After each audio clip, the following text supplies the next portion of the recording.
Hello, Southern Canadian Coins in with a video of graded coins I got through 3 years of collecting. So way back at the end of 2019, I started getting back into coin collecting for the first time since basically 10 years from the last time I did it. So I've always had stuff on my bucket list and stuff that I never personally owned, so I have some pretty rare coins in front of me that are graded by PCGS, NGC, and one's a CCCS. But I'll get into the Canadian coins last, and I'm going to get into the American ones first. So, as of here, I have a bunch of stack of Roosevelt dimes, along with a 1941 MS64 Merc dime. It's a really nice coin, and it's got nice toning on it. Like, it's got like that golden rim toning around the coin. It's a real nice holder. I've always thought these companies were really good at displaying their holders. But in my personal opinion, and this is just me, I think it's ridiculous that you have to go through all these loopholes, shipping, handling, be a member, basically pay all these fees, all these extra fees for other basically security features. And to me, that's just a little too much. So that's the only dime that I have in an NGC holder. And now I'm going to get into the other dimes that I have. But first, I want to make sure that I'm going through them in the right order. So I actually have a 46 Roosevelt dime. And if I can't get autofocus, I'll just do that.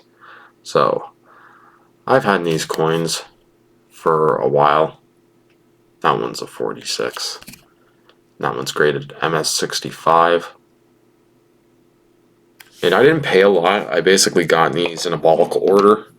So I think I paid maybe over 100 for I think a set of 10 of these. And here's a 45D. I mean a 47, not a 45. No Roosevelt dimes were minted in 45. Got that D mint mark right underneath the serif of the torch.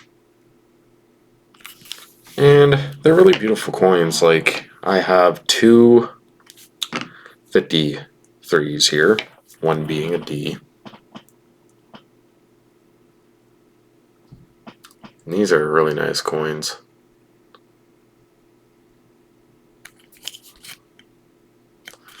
Got that D mint mark right there.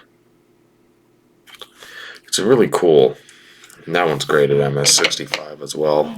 The other one's graded MS65 as well, which is going to be a 53S.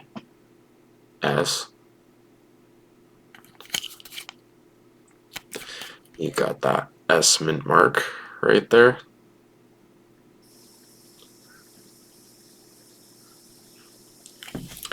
And these ones are in older holders. I forget which gen they are, but I'm pretty sure these were from the 2000s. Then you got a 55 MS64.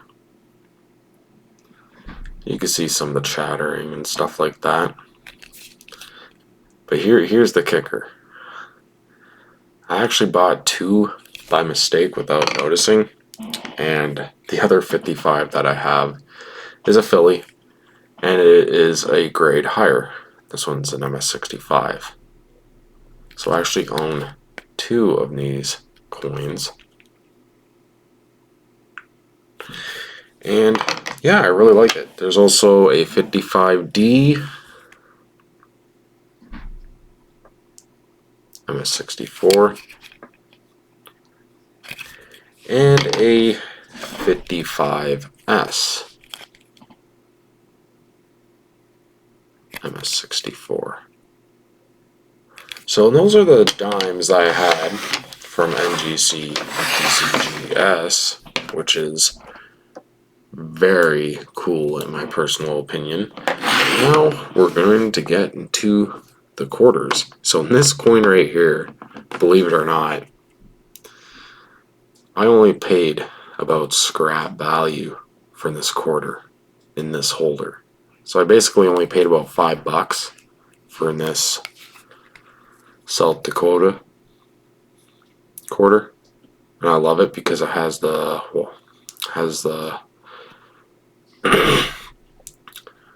losing my voice there, has the, I forget what it's called, and now I'm not even remembering. It's one of my favorite monuments. So more or less, they're really nice coins. Mount Rushmore, that's what it's called. I was having a little bit of a brain oomph there for a moment, but yeah, that's one of my favorite monuments is Mount Rushmore, and it always baffles me to see that. So I do have 2 Washington quarters, and one's an MS-65. See if I could get that to focus there for a moment. 1939 Philadelphia quarter. I paid a lot less than what it's worth, and it's pretty cool because it's like blast white.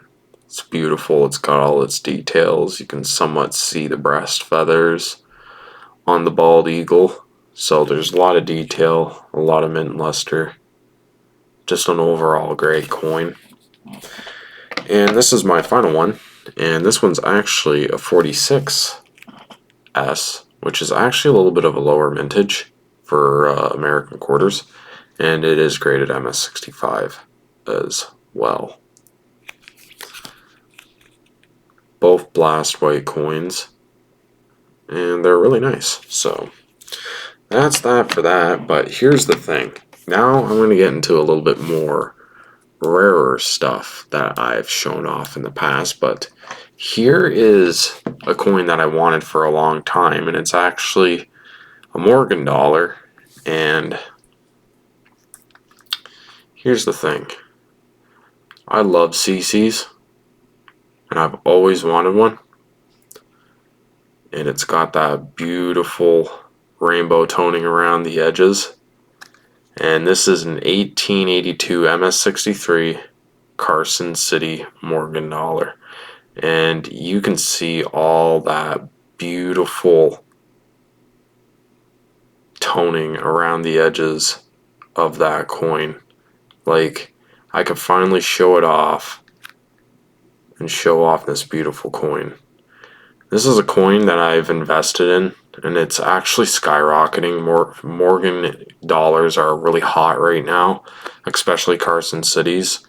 I've seen some of these go for 25% over what it's worth. I've even seen some go for even double what it's worth. It's ridiculous what people can get.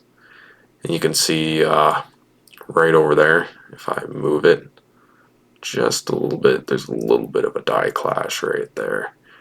But that's one of my favorite ones. And now we're going to get into the Canadian coins. So I own 2 interesting slabs here. And these are test slabs.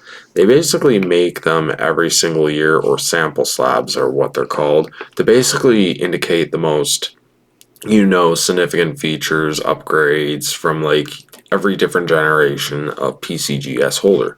So I have one from NCNA Calgary, which they're events that make these sample slabs. I only paid about $20 for this, which is not a bad price. But here's the thing. There's a 1 year later, and this one's probably going to be very interesting. This one's an interesting story. So this one is a 2020 sample slab from the RCNA Halifax. And you're probably wondering, well, some people, even old timers, have heard this, and I'm not trying to offend anybody because a lot of older people are really educated in this stuff. They would know that the show was canceled. But here's the thing. They made slabs for these coins. And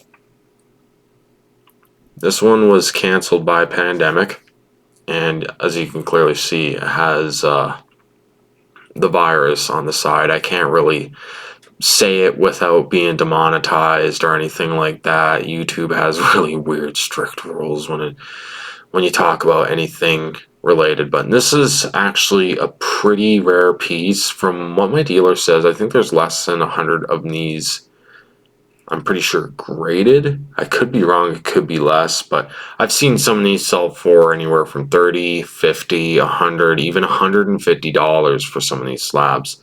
Another slab that I only paid about 20 bucks for, and I think it's a really interesting coin because it's really a genuine coin. It doesn't have a grade, but it is what I would consider to be MS. Don't mind the fingerprints there. Those are just on the slab, not on the coin. So yeah, this one's a very interesting one. And now we're going to get into some real good stuff that I have. The good stuff that I've been saving basically pretty much for the end. So I have an AU-55.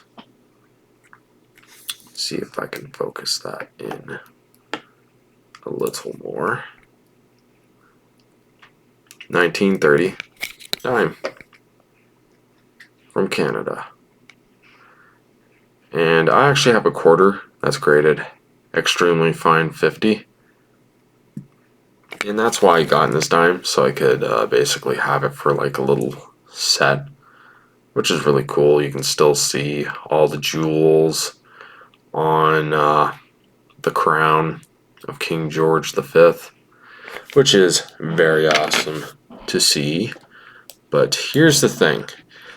Everybody always has a YouTube photo on all their channels when you click on it, like North Central Coins, Catterall, Hunters, and Emmanuel's Workbench. But there's a coin on my image, and that coin is actually this right here. This is a Blunt 7 1947 PCGS MS61 Voyager dollar. I call them Voyager dollars because that's the proper definition for the two men in the canoes. One being a Native American, which is showing him the new world, and the other one being a settler, which is basically exploring the new world. I really like these coins. I've always been a fan of having basically key day coins, rare coins, even in like mint state like this. And it's got that nice toning that I like. It's kind of rusty, it's kind of like grimy, but sometimes I like that.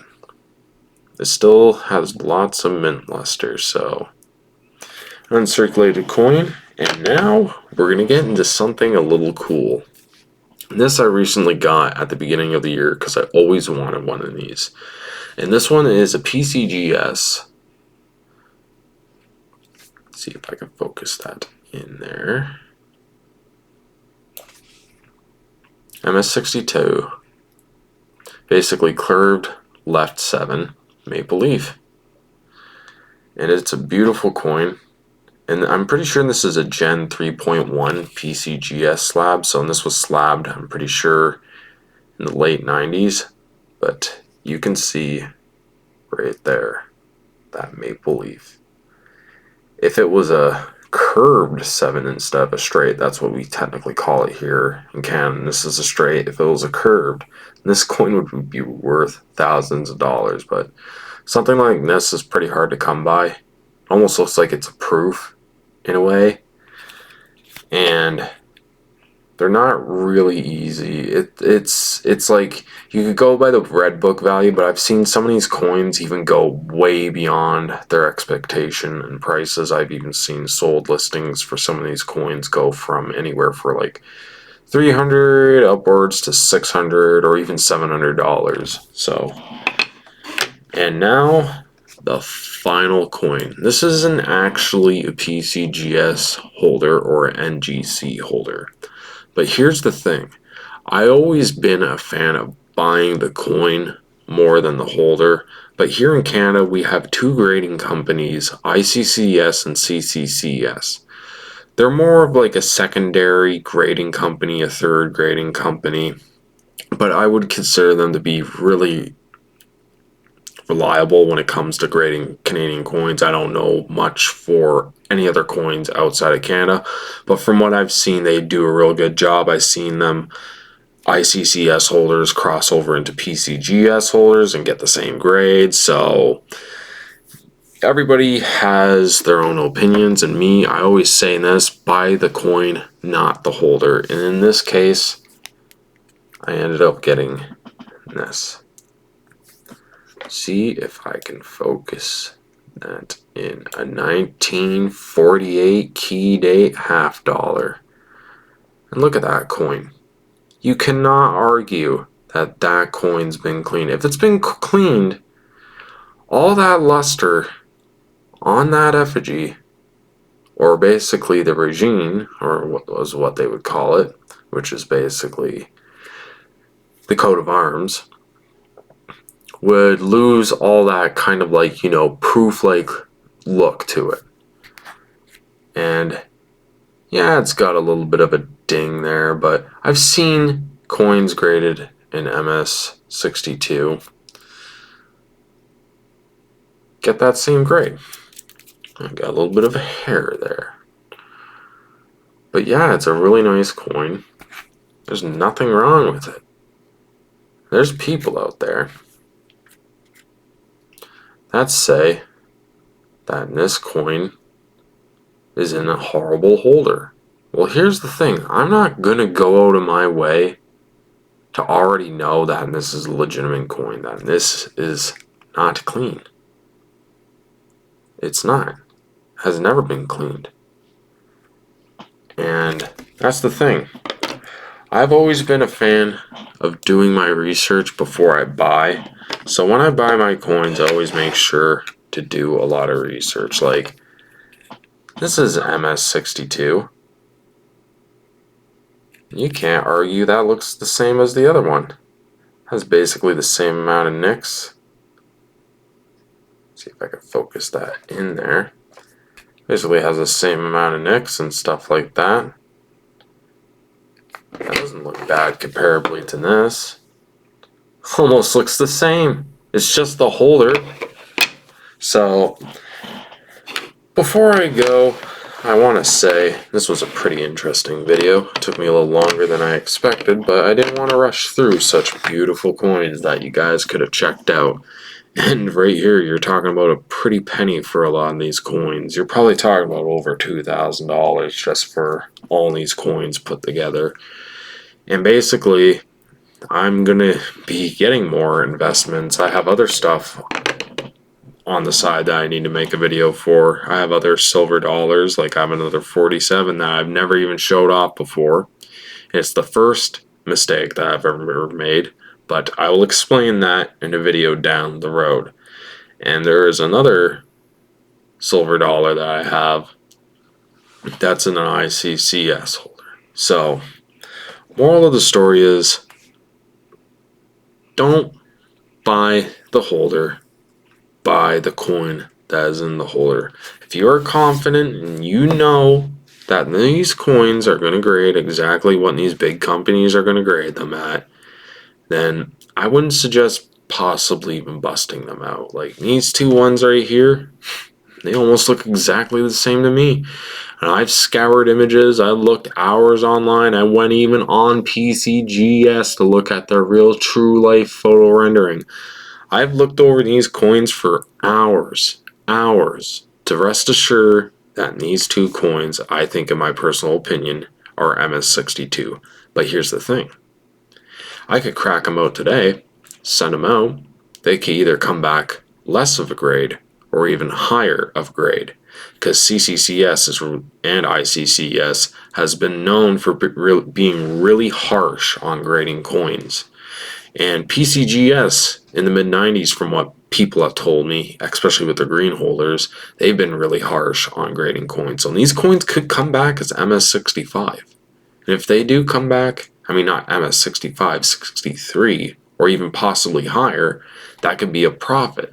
But I'm not going to do that because you have to go through all these shipping fees. you have to basically pay for a membership, and then you have to pay for the holder, the coin. If it has a gold seal, it costs an extra $10 for every gold seal. Like, it's not cheap. When you add features like that, that is a security feature. Now I'll see if I can zoom that in. Zoom it in. Man, this is a really good camera. And around the lines of that PCGS shield, all of those little, like, it kind of looks like a faded marker, are actually little letters that make that security feature more like advanced, and they're always constantly trying to do stuff like that. So, and not only that, they also have like the true view photos.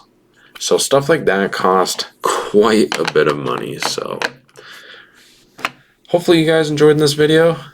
You know the moral of the story, guys. Happy hunting, and see you down the road.